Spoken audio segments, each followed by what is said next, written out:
पुणे बलात्कार प्रकरणामध्ये आरोपीने तरुणीला धमकी दिली होती।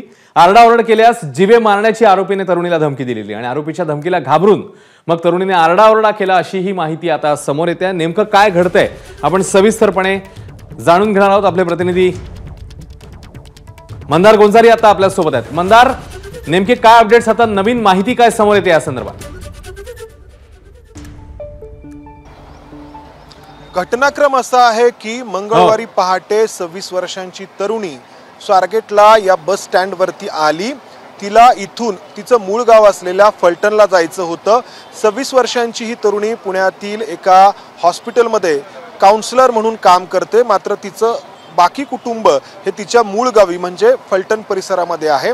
ती जेव्हा इथे आली तेव्हा स्वारगेट बस स्थानकाच्या बरोबर मध्ये असलेली ही बस तिला दिसली आणि त्याच वेळी एक व्यक्ती तिला येऊन भेटली आणि त्या व्यक्तीने या तरुणीला सांगितलं की ही बस फलटणला जाणार आहे।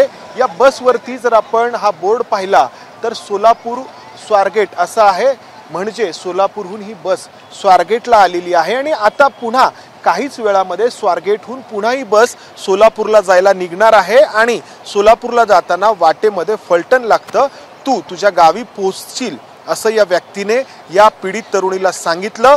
हे सांगणारी व्यक्ती म्हणजे एक सराईत गुन्हेगार होता पुण्यातला दत्तात्रय गाडे नावाचा, ज्याच्यावरती पुण्यातील शिरूर पोलीस स्टेशनमध्ये 6 गंभीर गुन्हे नोंद आहेत। चोरी, त्यानंतर चेन स्नॅचिंग किंवा दरोडा अशा स्वरूपाचे हे गुन्हे आहेत आणि जामीन मिळून बाहेर आल्यानंतर या स्वारगेटच्या परिसरामध्ये हा दत्तात्रय गाडे सावज हेरण्याच्या प्रयत्नामध्ये होता।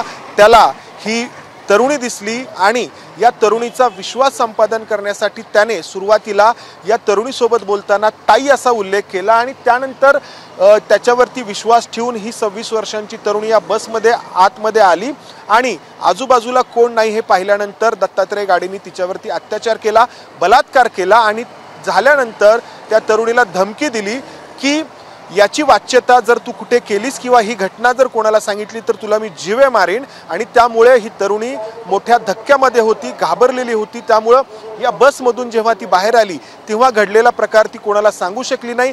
दुसरी एक बस या ठिकाणी उभी होती जी फलटणला जाण्यासाठी लागलेली होती, त्या बसमध्ये ही तरुणी निघाली, बसली आणि फलटणला निघाली आणि वाटेत तिने ही सगळी घटना तिच्या नातेवाईकांना, तिच्या जवळच्या लोकांना सांगितली आणि त्यानंतर ही सगळी घटना पोलिसांपर्यंत पोहोचली। पोलिसांना या सगळ्या घटनेची माहिती देण्यात आली। याच्यावरून हे दिसतंय की हा दत्तात्रय गाडे नावाचा जो आरोपी आहे, जो अजूनही फरार आहे, हा सावज हेरण्याच्या प्रयत्नामध्ये होता आणि जीवे मारण्याची धमकी दिल्यामुळे ही पीडित तरुणी तिच्यावरती जो अतिप्रसंग घडला, तिच्यावरती जो अन्याय झाला याची लगेच वाच्यता इथे करू शकली नाही। आजूबाजूला लोक होते जरूर किंवा पोलीस स्टेशन देखील इथून जवळच आहे, मात्र या दत्तात्रय गाडींनी तिला जीवे मारण्याची धमकी दिली होती आणि मी जसं आधी म्हटलं तिचा विश्वास संपादन करण्यासाठी ताई असा शब्द तिला वापरत होता, मात्र आतमध्ये गेल्यानंतर त्याचं वेगळंच रूप त्या ठिकाणी दिसून आलं। मंदार, धन्यवाद या माहितीबद्दल। बातमीचे अपडेट्स वेळोवेळी जाणून घेतच राहू। एबीपी माझा, उघडा डोळे बघा नीट।